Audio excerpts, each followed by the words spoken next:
I think we're ready to start. There might be some more people coming in, but they could just check in at that point. So this month, we are going to talk about our newest study on data centers and employment, and more specifically, what we can do to attract and retain more people in the future. So enjoy your sandwich, and don't forget to mute yourself and to switch the camera off. And if there's any questions, please use the chat box so we can get back to those questions later. And also, just for your information, this meeting will be recorded, so you can look back at it later. Then we are proud to present our team for today. Next slide, please. Thank you.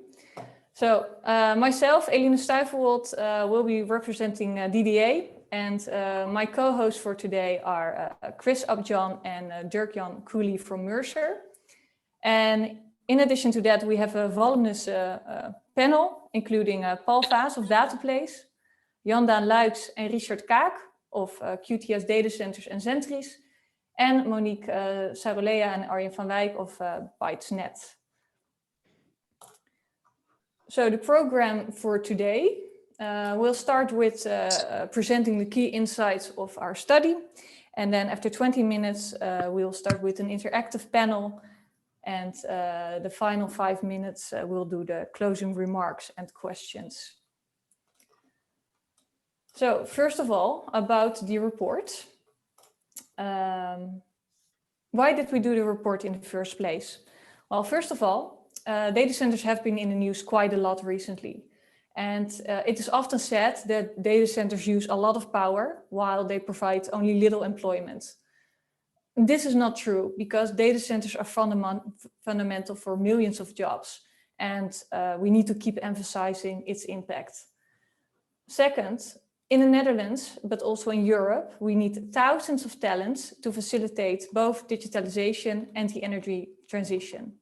And there's actually a lot of overlap in that. This report shows what skills are needed and how we can educate for the jobs of the future.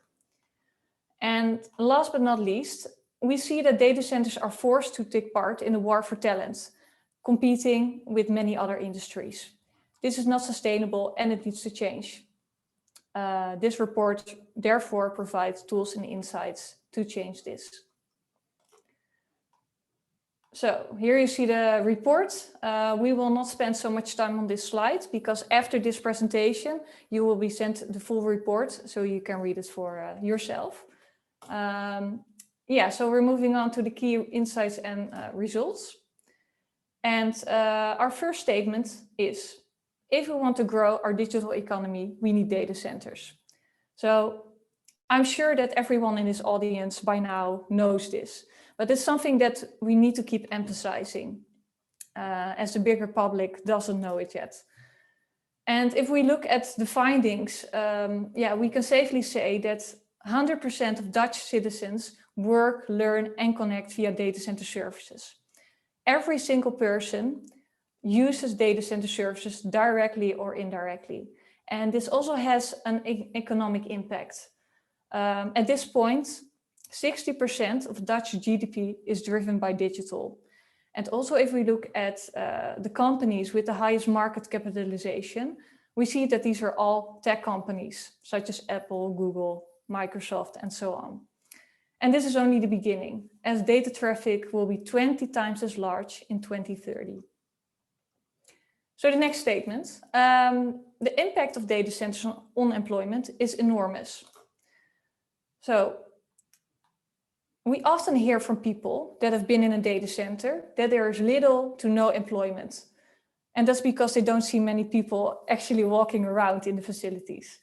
But of course, this is way too simplistic. In fact, there are currently 11,000 people working in and around data centers. So these are people employed by data centers, but also people working on the supplier side of data centers. And it doesn't stop there, because data centers are also fundamental for 109,000 jobs in tech. And not to mention 2.1 million jobs that depend on digital service for more than 50%. Without data centers, these people would not be able to do their jobs. And actually, this number of 2.1 million was assessed before the pandemic. So in reality, this number is actually a lot higher, as so many people are working from home now. The third statement: significant job growth ahead in the data center industry. Uptime Institute has done previous research on this, and it showed that we need 325,000 new data center specialists by 2025. And in Europe, we need more than 80,000 new data center specialists. And in the Netherlands, we also see a very high growth rate, which is 46% for the colocation market and even 165% for hyperscalers. So these are Google and Microsoft, but also the newly announced party in Zeewolde, which we will hear more about later. And of course, this is also a catalyst for jobs on the supplier side. And there are many jobs to consider in planning, building, and running the data center. We have made an overview of the job roles here, and you can view it later in the report that you will be sent after this session. Statement 4. Finding technical personnel is a serious issue. Now, from previous research, we know that finding technical personnel is found to be the biggest challenge for data centers. And it's mostly about the search for engineers. And mostly they also need to have a combination of knowledge of electronics and cooling and IT hardware. And of course, this is quite a difficult combination to find. So yeah, it's difficult to find these people in the market that we have now. But we also see that commercial roles are increasingly important. So we need more marketeers and we need more sales that do have an understanding of how the data center industry works. Then our final statement for today. The industry must adopt a proactive workforce approach. Now, why is this? We compared the profile of a data center engineer with similar job roles in other industry. And this is what we found. When looking at this profile, we see that they're not very well represented in the high-tech industry yet. We see that they can often be found in the consumer goods industry or the chemicals industry, but so not so much in the high-tech sector yet. And this could possibly mean that many engineers out there are not aware yet of the job opportunities in our industry. So we must keep working on our image. And what is also interesting to see is that the salaries for this engineering group are skyrocketing, as some industries are willing to pay a lot. So we see, for example, that the life sciences sector is willing to pay a lot of money for these engineers. And the same applies for chemicals. And this does not mean that data centers don't pay well, but it does mean that there are other industries that are willing to pay a premium price for this group. So in other words, the competition of other industries is killing. We need to work together more, also as an industry, if we want to bridge the talent gap. So I'm sure you're all very curious to hear what we can do about it. So my co-host from Merger will tell more about this. So good luck, Chris and Dirk-Jan. Hi, good afternoon, everybody. Thank you, Alina, for running through the highlights of the report. And I think it's an incredibly competitive marketplace at the moment for technical talent. In fact, we saw across 2020 that the engineering talent in the Netherlands, the new hiring rate increased by 24% last year. So even the latest data that we're starting to see, to receive, shows that this demand is moving at a huge scale here in the Netherlands. So what can we do about it? I think the first thing is that we need to move away from a tactic that I consider post and pray, right? So when we think about most organizations and we think about how things have always been done, we have jobs, we need to hire people, we speak to HR, we make a job profile, we post it on LinkedIn, we post it on some boards, and then we pray that the right talent finds its way to us somehow through all of that, through all of that. And this, in an increasingly competitive environment, is a very risky strategy, actually. So what we want to talk about over the next 7 or 8 minutes is what can we do as employers and as an industry to shift away from this very traditional approach to really take a much more proactive and scientific approach to how we understand, find, and develop the best talent.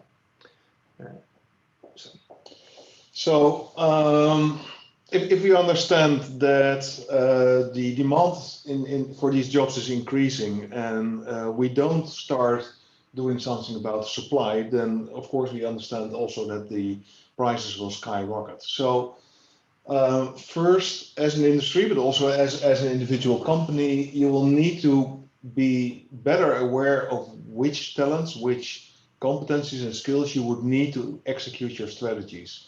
Most companies are very good in defining their business strategies, defining very global HR strategies, but exact strategies on which talents do we need and when are most of the times lacking. Secondly, we need to see how we can grow the supply part to get that capacity that we would need in time. So growing the talent pool. There's several ways of doing that. Of course, collaboration with schools is one, making sure that those people that leave our schools are interested in our jobs. Maybe even before that, making sure that our data centers are in those places where these talents come to market. But also growing the talent market by looking at different pools, by, for instance, looking at becoming more diverse and inclusive. If we know that in these roles mostly boys or men are working, we actually exclude half of the possible workforce. So so we have to become as a companies more inclusive and more diverse. One of the ways to do so is also to look at different places. Not for all jobs possible, but for many jobs now we can work remote. And if we can work remote, we can also work from different places. We can also work from different countries, and that immediately enlarges the resourcing pools that we can find our talents. Okay. Yeah.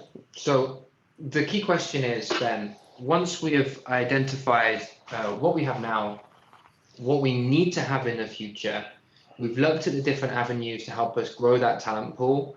How do we make sure that we can stand out, right? How do we differentiate ourselves as an employer? So I did a little bit of searching online, and I just did some research of some careers websites and found these 4 great images. And I think what's very interesting is trying to understand which of these employers do you want to work for. And I think it's very, very difficult to differentiate. Almost, you could say that these 4 pictures come from the same careers website. The reality, however, is very different, right? So you have in the top left the city of Amsterdam, top right Porsche, bottom left my personal favorite, the CIA, and then bottom right Mercer, right? So as from our own careers website. So how do we think differently about the way in which we can attract talent into our organization? And again, it comes back to this idea of we need to move away, we need to step outside the traditional norms. Think about when you're buying a car, right? You know, this is a great example, and it's not because I'm English that I've chosen the Mini, I promise. But you know, you look at this car advert and you're like, okay, that is a nice looking car. It's, you know, lots, you know, it talks to me on an emotional level. This is something that, if you like that sort of thing, is a very desirable thing to buy. But if we designed car adverts in the same way as we advertise our jobs, they would look pretty different. Probably they'd look something like this, right? So what we're looking for is a car engine with 3 doors. We expect willingness to spend money, regular payments, fuel and annual inspection, and what we offer is 4 wheels, X amount of horsepower, and it sort of has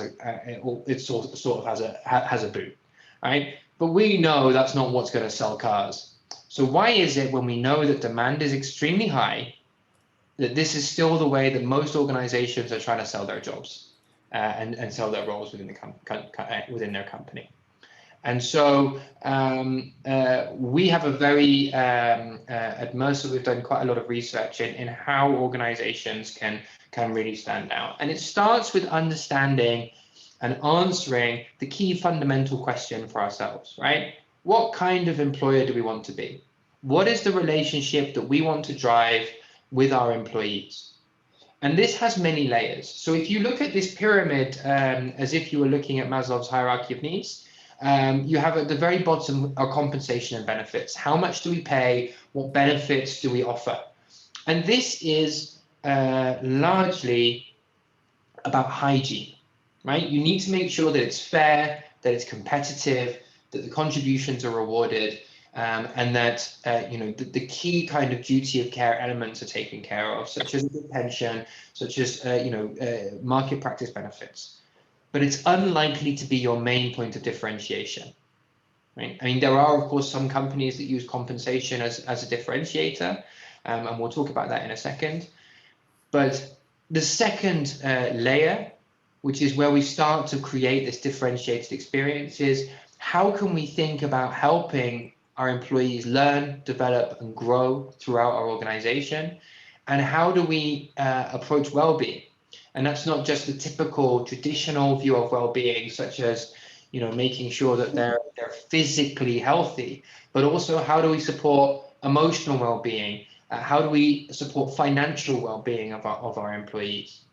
And then finally, how do we make the jobs that we create, the culture that we build, the purpose and the mission part of every single individual that we recruit and want to retain within the organization? And in order to be able to really make this future ready, it needs to be a flexible framework. It's not as simple as a nice pyramid, as much as we'd like it to be. So, you know, what is our strategy? What is the strategy that we want to have? You know, do we want to buy talent? Right? There are many organizations out there that make a very clear point about the fact that they're going to pay more than anybody else for the talent in the marketplace. That is a strategy. It's a valid strategy. Of course, the downside to that strategy is, apart from the financial impact, is the fact that typically in those organizations, you have to accept a higher turnover rate. Do we want to build talent? Do we want to kind of grow our own within our organization? So hire people and then really nurture them and develop them through the experiences we provide, the learning that we can offer as an employer? Or do we want to attract a talent based on a mission and culture? Do we want to say, actually, you know what, our key differentiation as an industry is that we are the center point, we are the backbone of this incredibly sexy digital economy that we're building here in the Netherlands, and that is what we're gonna that is what we're going to hook around. So all of these different flavors, all of these different elements are possible. What is crucial, I think, for the data center industry and for all of you as individual employers is to understand what is the right strategy for us? What do we need? And what is our key differentiation in the marketplace? What is the one thing that we can really use to attract those key skills and talents into the organization? So with that, I think we're now going to move into our interactive panel. And this is when we really see if the technology is going to work. well. So what we would like for you to do first and foremost is actually on a device, on another tab, on your phone, is actually go to www.menti.com, and then when it asks you for a code, enter the code you can see here at the top of the screen, 87838361. And that will then show you on that device the questions. And what we would like to do is first get the perspectives from the room, and then I believe Alina will then be moving to our panel to discuss some of the outcomes and the things that you're all saying as you contribute into this. That's correct. So I give everyone a couple of minutes to go to www.menti.com and enter the code 87838361.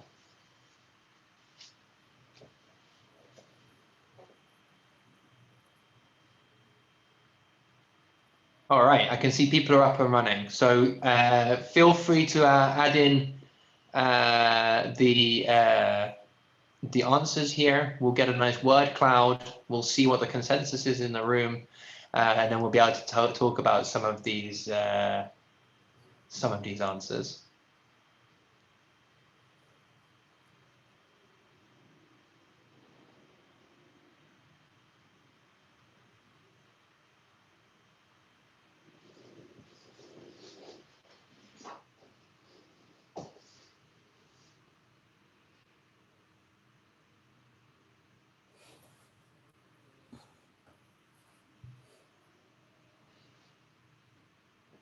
Okay, so that's becoming a nice word cloud.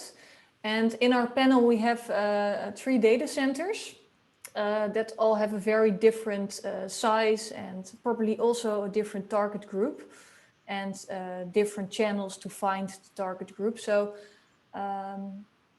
we'd be very interested to hear your view on this from your experience. Jan-Daan, let's start with you. In QTS, what you see in this word cloud, do you recognize this? Yes, although not so much for the Netherlands. Obviously, we've just started in Europe, and because we've started, we are very lucky with the combination with Zentris. Therefore, my search for talent is not that big at this moment, because that's done through Zentris. But of course, they are faced with the same problems that we have in the US, where indeed it is difficult to find enough people, get the right talent. And if you find the right talent, then there's so much competition that prices are skyrocketing. So what we are doing is a mix of buy and build. We started, for instance, in Ashburn, which is the heart of the data center business in the US. We started a college program with the university where we deliver personnel to deliver the lectures. At the moment, we have classes of about 30 people where we educate people for site managers and electrical and mechanical engineers. And that's proving to be very productive and efficient. We also offer them a place of work as an internship, and if they are good, then we finally offer them a job as well. Similar things is what we have now started with Zentris as well, here in the Netherlands, in the north. But I think that's something that Richard can say a little bit more about. Yes, Richard, because indeed you have a good collaboration going on with Noorderpoort. which is since 2020 offering education on data centers. Yeah, I think to come back on the earlier presentation by Chris, I think what we try to offer is a combination of all options, because what we see in the market, of course, is maybe also a typical Dutch problem that not many students choose for a technical study in the beginning. So what we used to do a lot of already for, I think, 5 years when we started over in Amsterdam is get university dropouts or bachelor dropouts and train them on the job as a data center engineer. And then they started learning about technical stuff and they said, hey, this is much more interesting than economics, sales, or anything else. So that has been very successful over the last few years. And together with QTS and also the Noorderpoort and some of our colleagues here in the North, we are currently starting up a new program called Facility Engineering. And there we still see the same issue, the data centers, and therefore I also entered the lack of interest from a student perspective. That a lot of students don't actually know what a data center is. And I think there's a market potential for all of us that we learn more to the outside world what a data center actually is. So they get more interested, know about what the data center does, and that is not just what is in the news in the Netherlands mainly, but also in other countries. That energy-consuming big warehouse where nobody works. What you already said, Eline. Yeah, clear. Arjen and Monique from Bytesnet, you have 2 data centers, one in Groningen and one in Rotterdam. And I guess you're also involved with education in the north of the country. What can you tell about this word cloud from your experience? Well, the first thing is we don't have a challenge as of yet, but in the past we attracted traineeships, IT students, and we trained them in the data center work. We see now a shift in what we need. So I guess in a few years we need engineers on the data center floor, and I concur with Richard that the data center world is just any of the IT students we speak, they don't know anything about data centers. They haven't seen a data center, so I think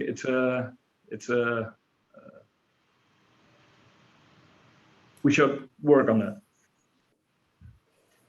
Yeah, I think that's a clear message.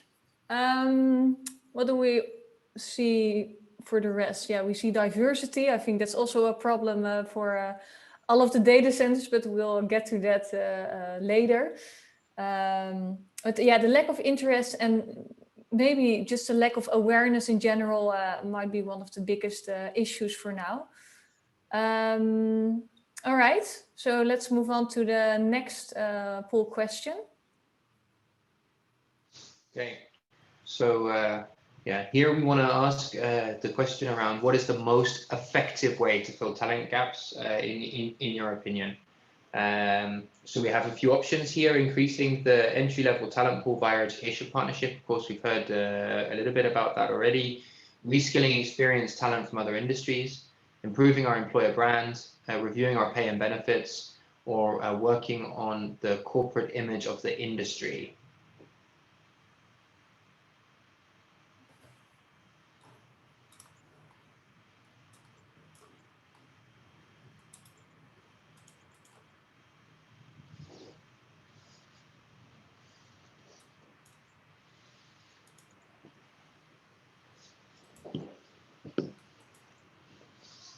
You may need to click on next question on your device. If it, There it comes. There we go.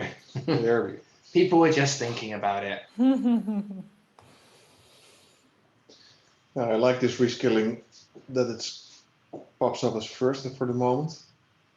We didn't hear that much, let's say, from the previous speakers. So curious to hear what companies are doing about that.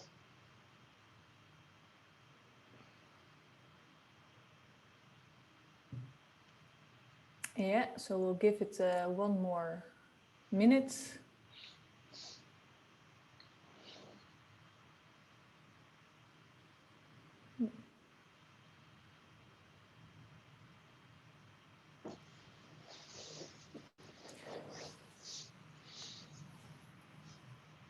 Okay, interesting.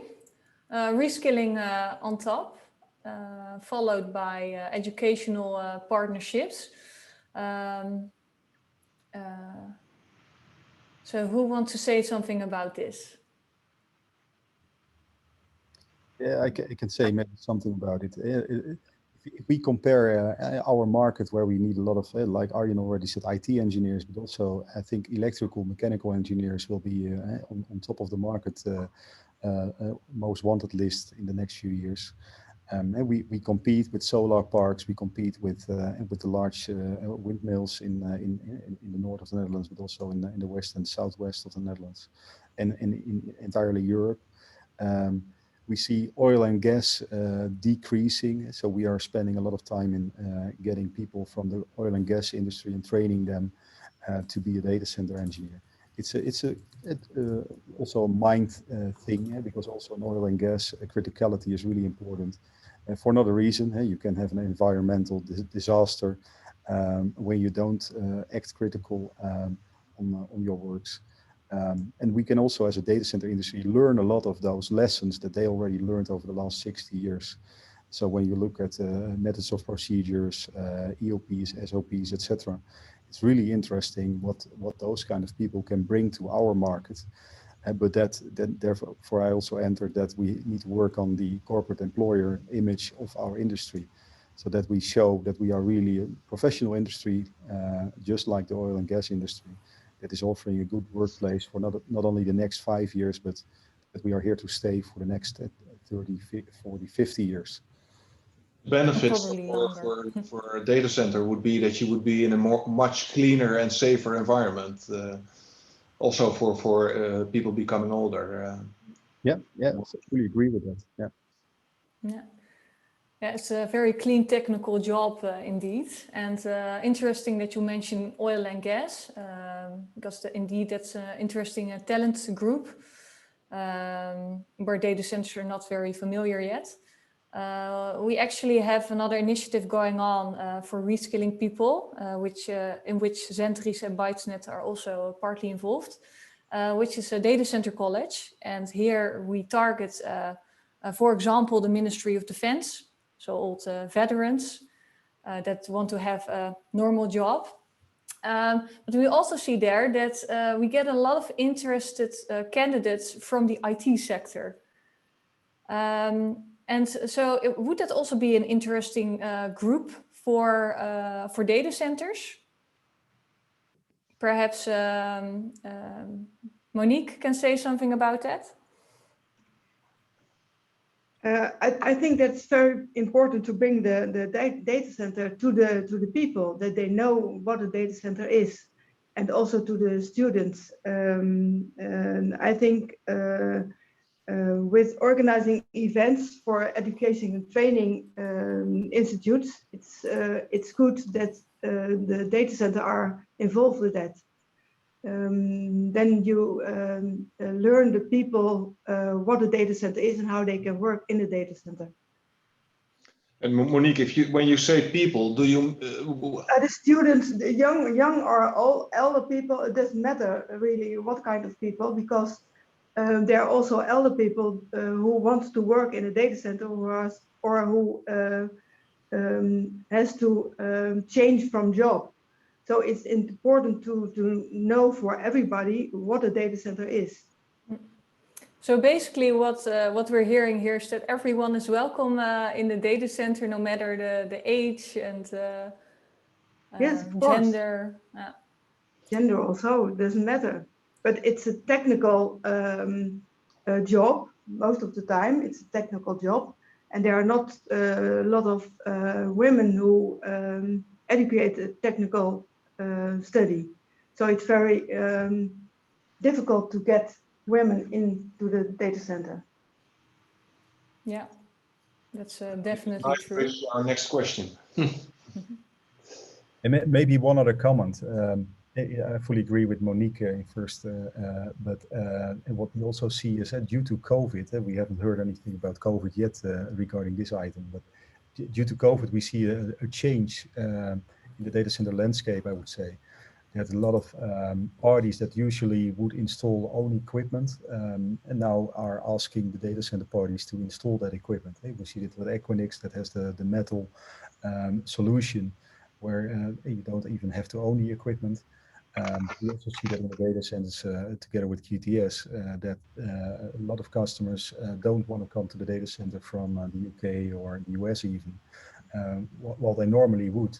And they are asking us to hire IT persons to deliver those remote hand services. And so those services are mostly delivered by IT personnel, but indeed that IT personnel can also do part of the facility stuff, and like small electrical work, small mechanical works, and the daily rounds. So that is a combination we see increasing a lot in the next years. Yeah, so you think there's a rising demand also for IT skilled people? Yeah, yeah. Okay. There might be a little, the gap will not be as big as for the electrical and also the mechanical engineers, but IT staffing will also be important in data centers in the next years. Okay, interesting. But also the portals that everybody is building nowadays or is buying. If I look at QTS, we have about 60 IT specialists that build the own tools for our company so that we have all the information at our fingertips at any time. And more, the customers are expecting that to see on a real-time scale. So I think the need for highly skilled people is becoming more and more important.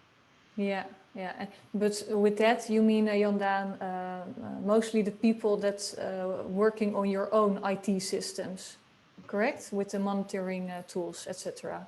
Correct. Yeah, okay. All right.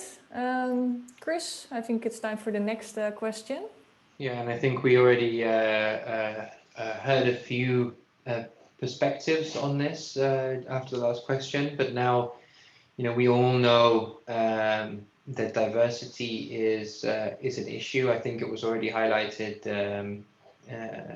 there. So I would like to understand what we think the biggest barrier to improving gender diversity is. And as a follow-up question, I think for the panel, once we get a view, is what are some of the things that either we're already doing or we think we can start to do to shift this?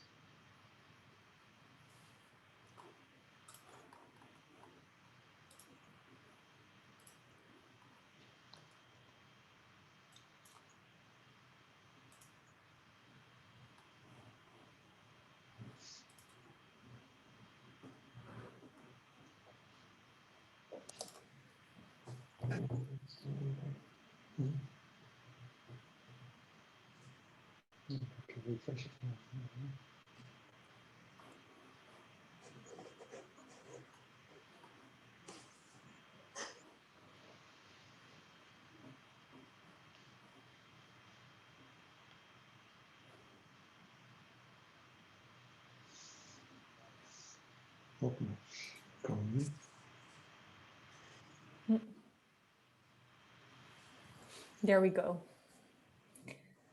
Not yet.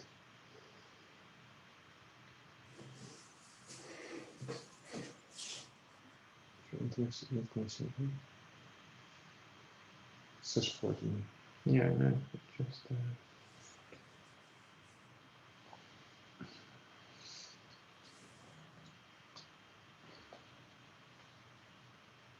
Got stuck in some data center. Yeah, here it is. Yeah. All right. Yeah, maybe not very surprising, the lack of female talent in the market. Yeah, indeed, like the lack of diversity is an issue in other sectors as well. We did a research on this 2 years ago, together with work rate and interaction. And it showed that in 2019, there were 7% female employees in the data center industry. And for the technical jobs, it was less than 1%. So there's still a lot to win here. Bytesnet, what can you say about this? How is it in your company? In our companies, it's the same as I think the most companies, because there are less technical women in our by Bytesnet. The women who are working by Bytesnet are the administration or human resource, like me. But I think it's very important to get some female in the market or in the branch, because when you have a mixed team, you can I think sometimes better working, because the women are looking at a different way than the men. So I think it's very important to have or to collect women for this market. And in our way, we are bringing the education to our company to make them know what a data center is, as the same thing I just said. So I hope they are coming, the women. Let them come. I think we can all agree on that. Paul, how is that at Dataplace? I think there are quite a lot of women working there. If the benchmark is 7 to 9%, I think we're doing very well. We have 24% of our workforce is female, but only within the operational department, the technical jobs, we don't have any women work for us. So I think that is a lack of female talent in the market. But when we have jobs, no women apply to that due to technical jobs. And yeah, we look at quality and added value to the organization, and not at gender. Yeah, and with 24%, I think we're doing well. Yeah, that's more than the average. So that's indeed very good. And you say that. Paul, is it also in the technical jobs, or is it only all around? Now, the technical jobs, what I was mentioned, we don't have any women working from us. So in that case, we have 25% women in our company. Very well, very well. Why do we think that? So we obviously we're saying that there are not enough people with the women with technical qualifications. Why do we think that is, and what do you think we can do about it to improve that? Because you know, obviously there's a lot of data out there that shows to the point Monique was making, that you know, introducing women to technical teams especially improves innovation, improves output, improves performance. So a more diverse team gets better results. So how can we improve the availability of female talent in the market? Yeah, and Paul, you mentioned that you select based on qualities, not on gender, which is fair, and we've heard it more often. But would it indeed, like as Chris mentioned, what can we do to actively get more women to your team, also for the technical roles?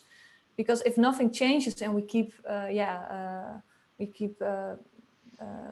recruiting for a profile that only attract men, then we're not going to bridge the talent gap in the end. No, that's correct. The last couple of years, we searched for a lot of engineers, technical engineers, and we don't have any women apply to that kind of jobs. So if women don't apply to that jobs, how can we hire them? So I think that what's mentioned, the lack of female talent in the market. In our business, I think that's the problem, and maybe, but I don't. It's assumption. Maybe women don't like to work for data centers. Maybe it's not sexy. I don't know. But yeah, if women don't apply to the jobs, we can't hire them. That's true. Well, a little bit because I'm doing quite some work in diversity and inclusion lately, and all companies that we research, they are quite neutral. So they would say, you know, we hire neutrally in our ads, etc. You know, we're neutral, but we don't have people that are more diverse that apply.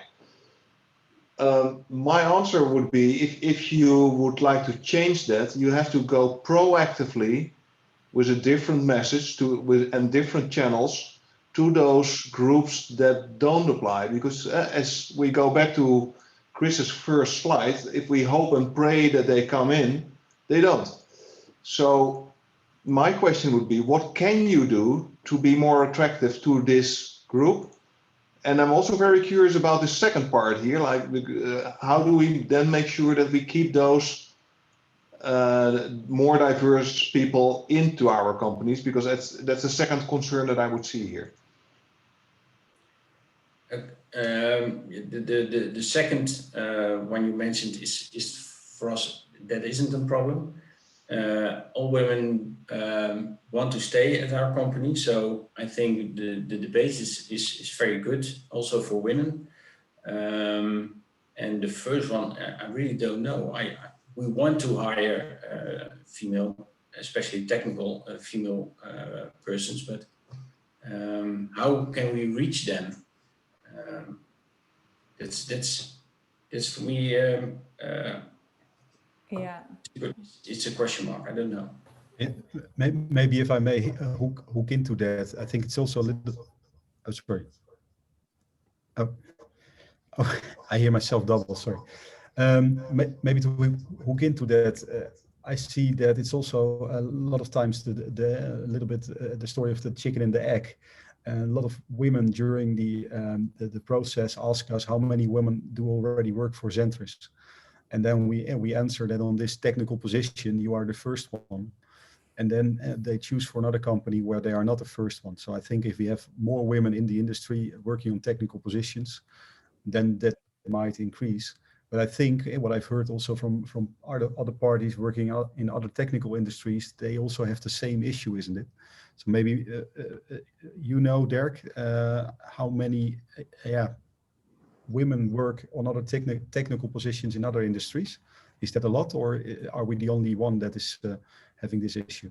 No, it's definitely not. You're definitely not the only industry. In fact, I spoke last year at the was it last year, the year before, even pre-corona, at the Women in Tech panel at the RIPE conference in Rotterdam, where I know in the sort of the technical hosting industry, there are also difficulties in attracting female technical staff.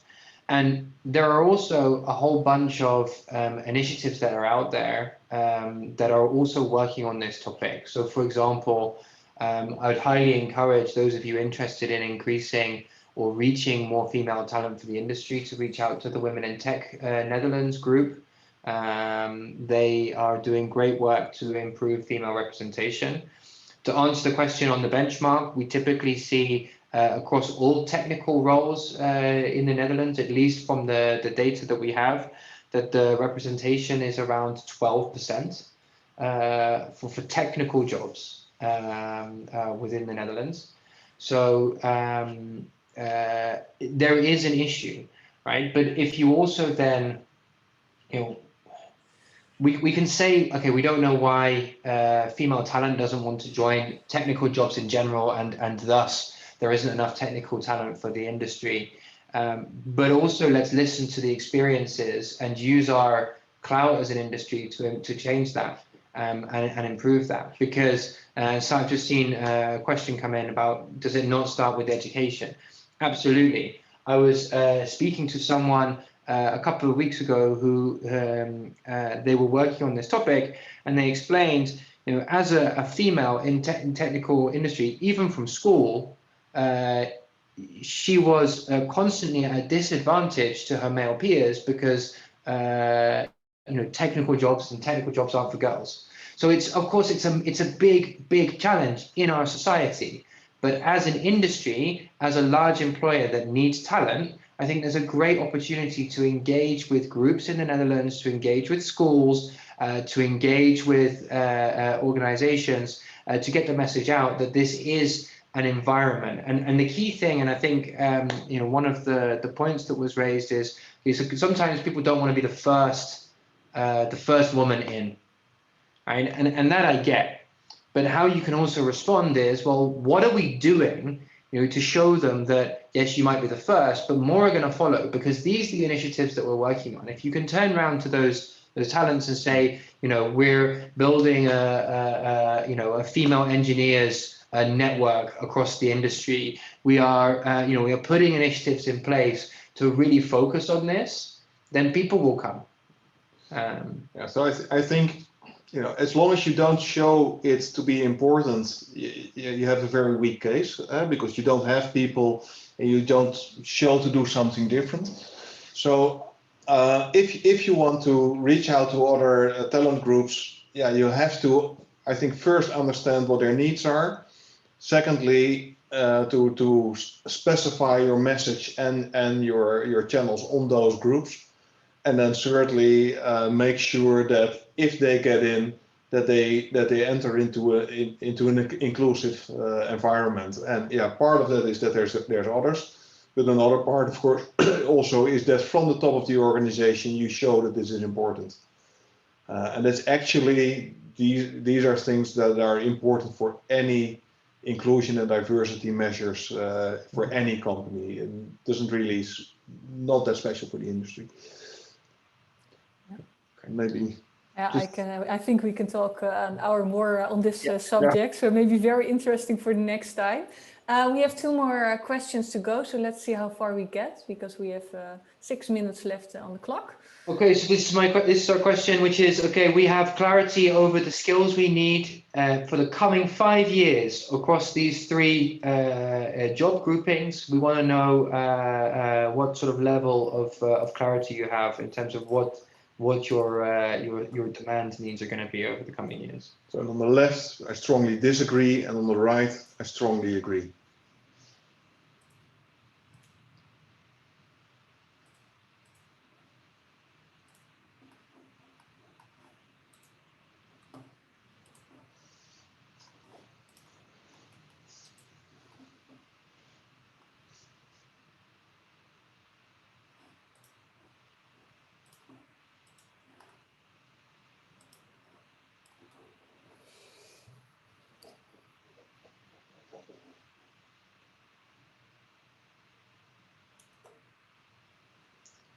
Maybe just being cautious of time, Eileen, we ask somebody to respond to this. Yes. So who's eager to speak on this? Paul, I can see you smiling in the camera. Due to, I think there are many innovations in the next 5 years when it comes to management of the data centers. And if you take that as a criterion, then we know what skills we need in the coming years. However, I think that many data centers are going to expand their product portfolio, and so that we will also have an effect on the workforce and skills that will be required. And for us, we don't have that quite clear yet. So it depends. If you manage the data centers traditional, I think we do know what we need the coming 5 years. But I think for many data centers, the product portfolio will change. So that has an effect on the workforce. I think what you say is quite common, Paul, that there where we just continue to do what we are used to do, then we can extrapolate, if that's a good English word, from what we currently have and just look for more of those. But if you want to strategically change or step up, then you need different talents, and you need to know who those are. Richard and Jan Daan, from a management and from an operational side, because I think in your case it's kind of mixed. What is your take on this?